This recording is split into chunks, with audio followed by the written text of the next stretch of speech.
My girlfriend hit me with a "I need space" speech. Then she put up vacation photos with her ex. I figured, all right, I'll give her what she asked for. I swapped the locks and got rid of her car, which was in my name. When she finally showed up, her key didn't work and her parking spot was gone.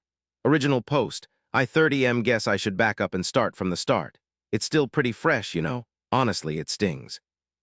About 3 weeks ago, my girlfriend Emily, she's 28, dropped a bombshell in a text. We'd been a couple for almost 2 years and we'd been sharing my place for a year. Everything seemed fine. Maybe things had been a little off lately, but nothing that screamed disaster, or so I thought. The text popped up on a random Tuesday evening while I was making dinner. It said, "Emily here, things are kinda complicated. I need some space to think to sort things out. Please don't contact me for a while. I'll reach out when I'm ready." Ouch, major gut punch. Space is never a good sign, but whatever. Trying to be the chill boyfriend, I texted back, "Me too. Okay, Emily, I get it. Take all the time you need." Nothing back, total silence. She did ask for it, right? So I did. I sulked around the apartment for a couple of days, super confused and hurt. I kept wondering what complicated really meant. Work was a good way to take my mind off things. Then Friday night, I was bored scrolling through Instagram and boom, there it was. A mutual friend had tagged Emily in a post, pictures of bright sunshine, the beach, and cocktails. Emily looked ridiculously happy, smiling and arm in arm with Jordan, her ex. He's 29. The guy she swore was totally in the past. "Living our best lives, island getaway reunited," the caption read, and I just froze. My stomach dropped. She was on a tropical vacation with her ex, and she'd asked me to give her space to have no contact. The sting of it changed into something else, a cold certainty. It wasn't just space she wanted. She wanted me gone while she tried things out with him, keeping me as a fallback, using my place and my stuff while telling me to leave her alone. All right, fine, you want space? You want no contact? Consider it done.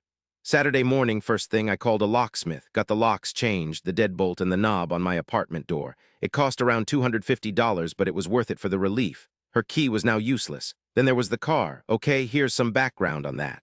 About 6 months prior, Emily's old car finally kicked the bucket. She needed a reliable one for her job, you know, social media, marketing, a lot of client meetings. But her credit wasn't so hot. I said I'd help. I bought a used but solid Mazda CX-5, maybe $18,000. The important thing is the loan, the title, and the insurance. It was all in my name. The deal was that she'd make payments to me, and for the most part she did. It was basically her car to drive, but legally it was entirely mine. Never put her name on the title or insurance. She treated it like hers, though, fluffy dice and all that. I took the spare key, which I always kept, and drove the car to a used car dealership nearby that I knew. Gave them a quick rundown of the situation. So I had to sell the car since I owned it. They took a quick look and gave me a fair market price, around $16,500, but that was before a full inspection and a title check. I said, "Okay, let's do it," and signed the first papers to get the ball rolling. They said it would take a few days to check everything, make the final offer, and take care of the title transfer. I left the car there and took an Uber back home. Her parking spot at the apartment was empty, just sitting there. Her stuff was still there. I hadn't touched it. It's still in the closet in the spare room. I couldn't bring myself to toss it out. That would have been cruel. But she wasn't coming back into my place without talking to me first, which, you know, she specifically said she didn't want to do. I felt weirdly okay, like having to do some painful surgery. Truthfully, I felt like a complete moron inside. But I wasn't majorly pissed. It was more like I was being logical. She asked for time and no communication. And well, she basically proved the relationship was over by going on vacation with her ex. So I was just respecting her wishes and looking out for my things, my place. Now I wait. She's still on vacation, apparently another week on the gram. We'll see what happens when she gets back and her little plan doesn't work. Update 1. Update 1. Okay, she's back. It's showtime.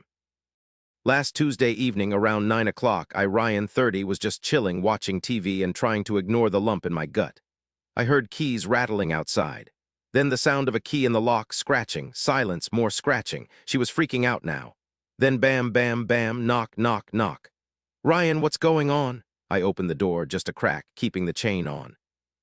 Emily was there, suitcase by her feet, all sun-kissed but looking really ticked. Her voice was all sharp. "My key's not working. What happened to the lock?" I kept my voice calm, even though my heart was racing. "I changed them," I said, blinking. Her jaw dropped. "You what? Why would you do that?" I just said, "You asked for space, Emily, no contact. I gave you exactly that. Forever." She looked totally bewildered. "What are you talking about? I just needed some time. You can't just lock me out." she snapped, and then I saw at the vacation pictures with Jordan. Her face went from mad to furious like a switch flipped. A touch of panic, too. That was just a trip, Emily, I explained. It didn't mean anything, we're just friends.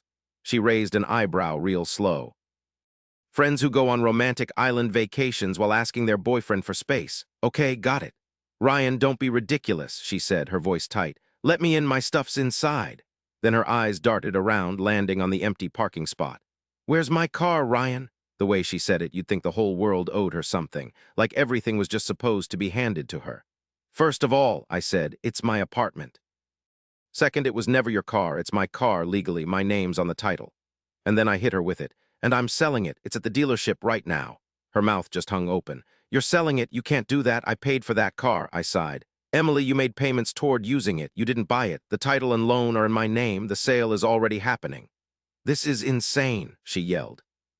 You're stealing from me, I'm calling the cops. So she actually pulls out her phone, I just kind of shrugged. Like, go for it, call them.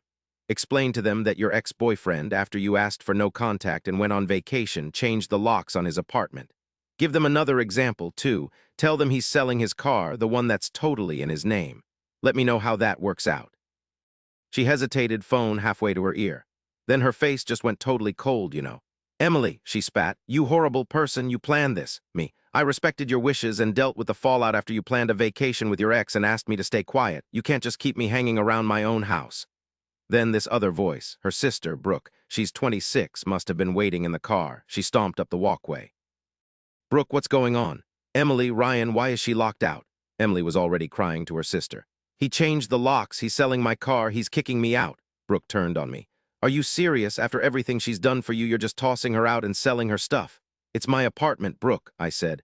And it was my car. She asked for no contact and went on vacation with Jordan. Check her Instagram. We're done. She needed space, Brooke said. You're supposed to support her, not punish her. Support her cheating on me? No way, she made her bed, now she can lie in it. Emily started demanding her stuff right then at 9 o'clock at night. No way was that happening. You can arrange a time to pick up your things, I told her. Just text me when you want to pick up your stuff. They'll be bagged and ready by the door. You won't be coming inside. This is a quick handoff. You don't get to call the shots, I do. My place, my rules. You wanted no contact, right? This is how we're doing it now. Just text me the time. Bye. Slammed the door shut, locked the deadbolt. My hands were trembling a little. It was the adrenaline, the anger, and still some hurt. But mostly it was relief. It was over for now. I could still hear them outside for maybe 5 minutes. Emily was screaming while Brooke was trying to calm her down, probably making things worse. Then they left. A couple of hours later, I got a text. Not from Emily, but from Brooke's phone. It was Brooke texting. Emily needs her stuff tomorrow, 10 a.m. Be ready. No, please, no, no thanks. Just a demand, plain and simple. Fine. So the next few hours were spent packing up Emily's clothes, all her little things, her books, everything I could find. I piled it all near the door. It felt good to do it. The dealership called later that week, maybe Thursday. They said the inspection was done. The final offer was locked at $16,350, a little bit off for the tires. I went down there Friday afternoon, signed the last papers, and they gave me the check. Deposited it right away. It felt like I was closing a super expensive and really draining chapter of my life. Let's see what tomorrow brings. I'm bracing myself. The last week has been something else. The level of entitlement is just unreal. It's almost impressive. Pickup time, 10 a.m. sharp. So Wednesday rolled around just like we'd planned. Boom, knock on the door, but it wasn't Emily. It was Brooke and her mom, Karen. Emily was parked in the car, apparently too messed up to even look me in the eye. Yeah, right. Karen jumped right in, all teary-eyed. Fake tears, I'm pretty sure. Ryan, she sobbed, how could you do this to her? After 2 years, she loves you. Oh yeah, love doesn't seem to stop you from jetting off on vacation with your ex while simultaneously telling me you need space. I told her, Karen, it was a mistake. She was confused. You should forgive her. And then she hit me with the car thing, selling her car. That was cruel. She needs it for work. It was my car, Karen, legally mine, and her confusion, that confusion led to her screwing us over. Actions have consequences. The car's gone. I opened the door wider to show them the boxes piled up inside. Here's her stuff, I said. Take it all, get everything, because this is it. I sniffed, trying to hide my disgust. We'll need to check the closets, the bathroom, Karen insisted. Nope. You can take what's here, I said. I packed everything I could find. You're not coming any further into my apartment. Don't be unreasonable, Ryan, she pleaded. What if you missed something? Then that's tough, I replied. You can stand here, I'll stand here, take the boxes, that's it. They were itching to barge in, I could tell, maybe start a fight, maybe find something of Emily's they could grab, not a chance. They grumbled a bit but started lugging the boxes out. It took 3 trips for them to get everything, and Karen never stopped talking. She went on and on about how awful I was, how Emily was heartbroken, how I owed her money for the car. I just stayed there, not really getting involved. I just kept saying, "It's my car." And she just kept repeating her demands and trashing my name. Once they finally left, the texts started pouring in, mostly from Emily. They went back and forth between, "I'm so sorry, I miss you, I messed up so bad. And you owe me for that car, that was my money, I'm taking you to court." I didn't respond to the emotional ones, just the money stuff. I sent one text, Emily, the car was legally mine. The title, loan, and insurance were all in my name. Your payments were for the time you were using it. Think of it as rent, no further discussion." Then I blocked her. Blocked Brooke too and Karen. But it didn't stop.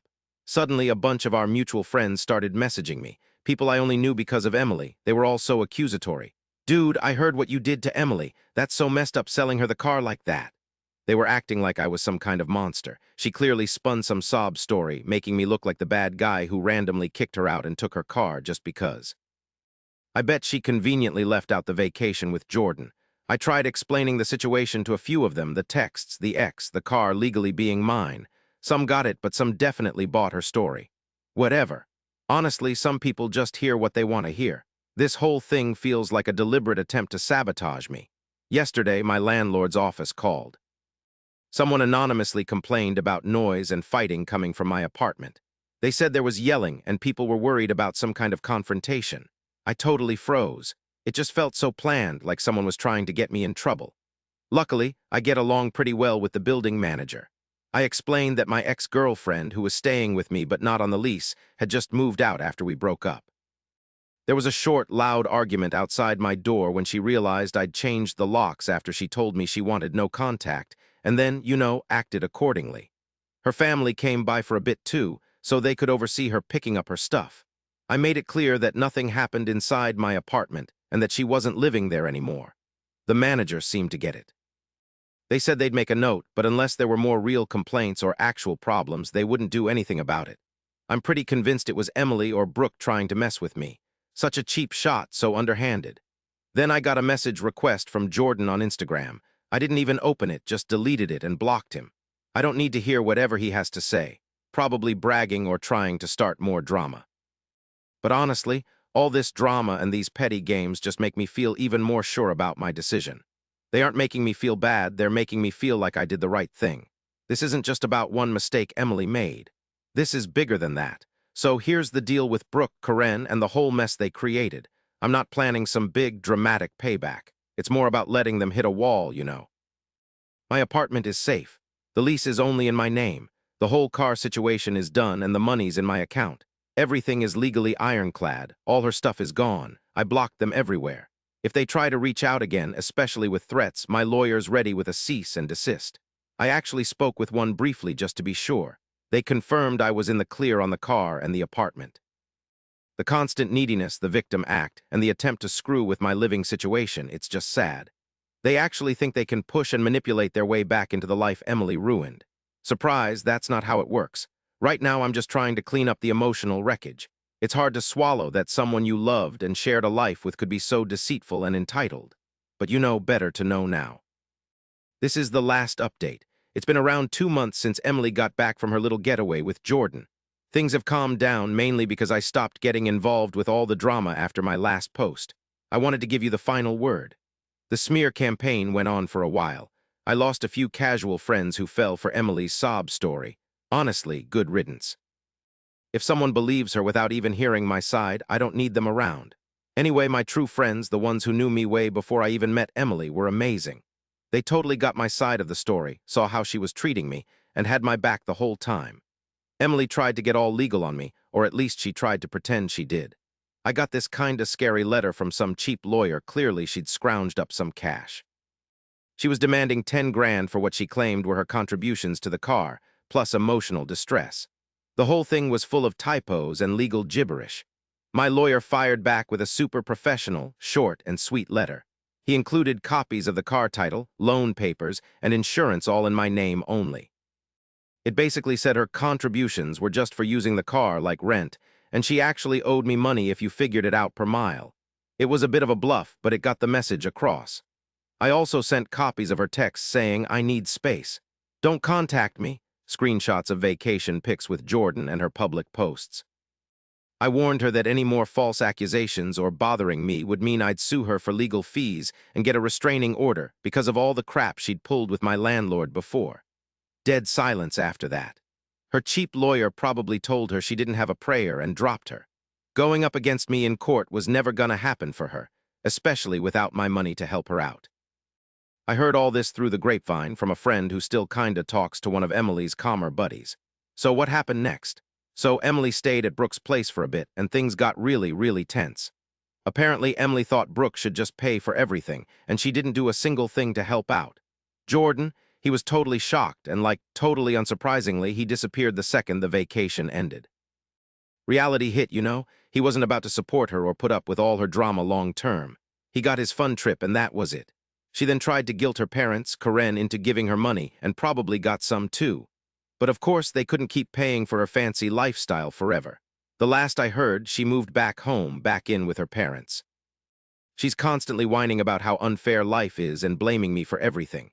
Seriously, no self-awareness whatsoever, not an ounce of regret. Just this massive sense of entitlement and playing the victim. The best part? Total blissful silence. No more demands, no more drama, no more Emily.